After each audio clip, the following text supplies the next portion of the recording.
அனைவருக்கும் என்னுடைய அன்பான வணக்கம்.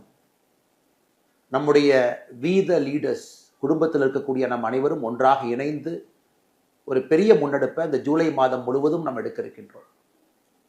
இன்னைக்கு தமிழகத்தினுடைய தலையாய பிரச்சனை என்ன அப்படின்னு நீங்க கேட்டீங்கன்னா, எத்தனையோ பிரச்சனைகள் இருந்தாலும் கூட தமிழகத்தினுடைய தலையெழுத்தை மாற்றக்கூடிய பிரச்சனையே தலையாய பிரச்சனை. அது நம்முடைய போதைப் பொருள் பயன்படுத்தக்கூடிய கலாச்சாரம்.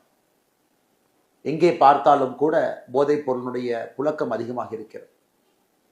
அது ஒரு ஆல்கஹால் டிபெண்டன்சியில் ஆரம்பித்து ஓபியாய்ட்ஸ் வரைக்கும் போய் சிந்தட்டிக் ட்ரக்ஸ் வரைக்கும் அது இல்லாத இடமில்லை. போதை மட்டும் ஒரு தனி மனிதனை பாதிப்பது கிடையாது. தனி மனிதனை பாதித்தவுடன் குடும்பத்தை பாதிக்குது, குடும்பத்தை பாதித்தவுடன் சமுதாயத்தை பாதிக்குது, சமுதாயத்தை பாதித்தவுடன் நாட்டை பாதிக்குது. அதனால தான் சமுதாயமாக சேர்ந்து ஒரு போதைப் பொருளுக்கு எதிரான ஒரு பெரிய ஒரு இயக்கத்தை வீதி லீடர்ஸ் குடும்பத்தில் இருக்கக்கூடிய நாம் எல்லோரும் இந்த ஜூலை மாதத்திலிருந்து முன்னெடுக்க இருக்கின்றோம்.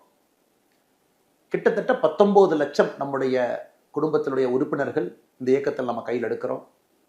நாம் எல்லோரும் இதை ஆத்மார்த்தமாக இதை எடுத்து அரசு ஒரு பக்கம் வேலை செய்து கொண்டிருந்தாலும் கூட, மத்திய அரசு மாநில அரசுகள் வேலை செய்து கொண்டிருந்தாலும் கூட அவங்களுடைய வேலையை சப்ளை, ஒரு விஷயத்திற்கு ஒரு நாணயத்திற்கு 2 பாகம் என்பது போல விஷயத்திற்கும் 2 பாகம் இருக்கிறது.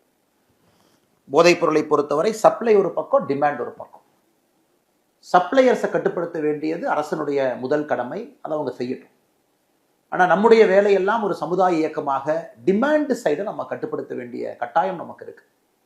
Reduction in the demand for drugs, அது ஒரு சமுதாய இயக்கமாக மக்கள் அனைவரும் சேர்ந்து ஒரு மாபெரும் இயக்கமாக மாற்றும் பொழுது மட்டும்தான் டிமாண்டை குறைக்க முடியும்.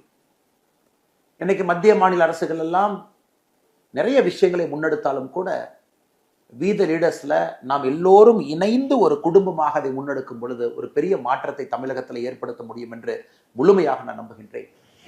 2019 கடைசியாக தேசிய அளவில் all India institute of medical science national drug dependence treatment centre அவங்க எடுத்த சர்வேல பார்த்தீங்கன்னா 3.1 கோடி மக்கள் கேனபீஸை பயன்படுத்துறாங்க, 2.26 கோடி மக்கள் ஓபியாடை பயன்படுத்துறாங்க, 77 லட்சம் மக்களுக்கு ஓபியாடு பயன்படுத்துவதற்காக பிரச்சனைக்கு அரசினுடைய இன்டர்வென்ஷன் தேவை.